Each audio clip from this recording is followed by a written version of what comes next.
જામનગરની મધ્યમાં આવેલું કાશી વિશ્વનાથ મહાદેવ મંદિર 132 વર્ષ જૂનું છે।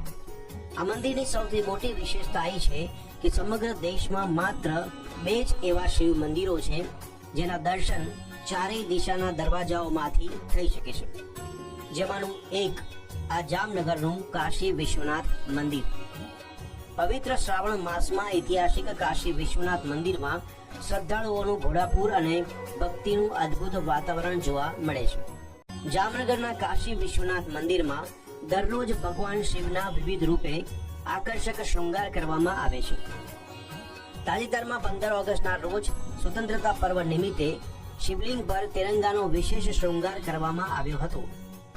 મંદિરમાં સવારે 4 વાગ્યાથી જ પૂજા અર્ચના અને ધાર્મિક ઉત્સવોનો પ્રારંભ થઈ જાય છે। શ્રાવણ માસ દરમિયાન 1008 દીવડાઓથી યોજાતી મહાઆરતી અંદાજે 1 કલાક ચાલે છે, જેનો લાભ લેવા ભાવિકો મોટી સંખ્યામાં એકઠા થાય છે। તેમજ દરરોજ રાત્રે 9 થી 12 વાગ્યા દરમિયાન હજારો શ્રદ્ધાળુઓ મહાદેવના દર્શનાર્થે ઉમટી પડે છે। પવિત્ર શ્રાવણ માસમાં હર હર મહાદેવ અને ઓમ નમઃ શિવાયના નાદથી સમગ્ર જામનગર શહેર શિવમય બની ગયું છે।